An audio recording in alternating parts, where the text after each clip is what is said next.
ભરૂચ એ division પોલીસે 4 વર્ષ જૂની એક્ટિવા ચોરીનો ભેદ ઉકેલ્યો, 3 આરોપીઓની કરી ધરપકડ। ભરૂચ શહેર એ ડિવિઝન પોલીસે સન 2021માં શ્રવણ ચોકડી પાસેથી ચોરી થયેલી એક્ટિવા મોપેડનો ભેદ ઉકેલી 3 ઇસમોને ઝડપી પાડ્યા છે। પોલીસે આરોપીઓ પાસેથી ચોરીની એક્ટિવા સહિત કુલ ₹1.15 લાખનો મુદ્દામાલ કબજે કર્યો છે। ભરૂચ શહેર એ ડિવિઝન પોલીસના સર્વેલન્સ સ્ટાફને બાતમી મળી હતી કે 4 વર્ષ અગાઉ ચોરી થયેલી કાળા રંગની નંબર પ્લેટ વગરની એક્ટિવા મોપેડ લઈને એક ઇસમ ભરૂચ સિટી સેન્ટરથી ધોળીકોઈ બજાર તરફ આવવાનો છે। બાતમીના આધારે પોલીસે ધોળીકોઈ બજાર તરફના રસ્તા પર વોચ ગોઠવી હતી। દરમિયાન બાતમી મુજબની એક્ટિવા આવતા પોલીસે તેને રોકી પૂછપરછ કરી હતી।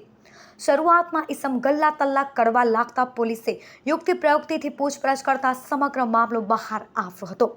પોલીસની તપાસમાં સામે આવ્યો હતો કે એક્ટિવા આરોપી તમીમ અહેમદ કોન્ટ્રાક્ટરે સન 2023માં સિદ્ધપોણ ગામના રફીક મોહમ્મદ ફોડીવાલા પાસેથી ખરીદી હતી અને ત્યારબાદ તેના પિતરાઈ ભાઈ અબ્દુલ કાદિર અબ્દુલ રસીદ મુલ્લાને ચલાવવા માટે આપી હતી।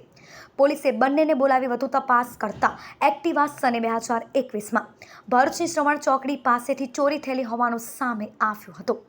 પોલીસે GJ16 DD4411 નામની એક્ટિવા મોપેડ, એક એપલ આઈફોન 16 પ્રો મેક્સ અને 2 વિવો એન્ડ્રોઈડ મોબાઈલ સહિત કુલ ₹1.15 લાખનો મુદ્દામાલ કબજે કર્યો છે।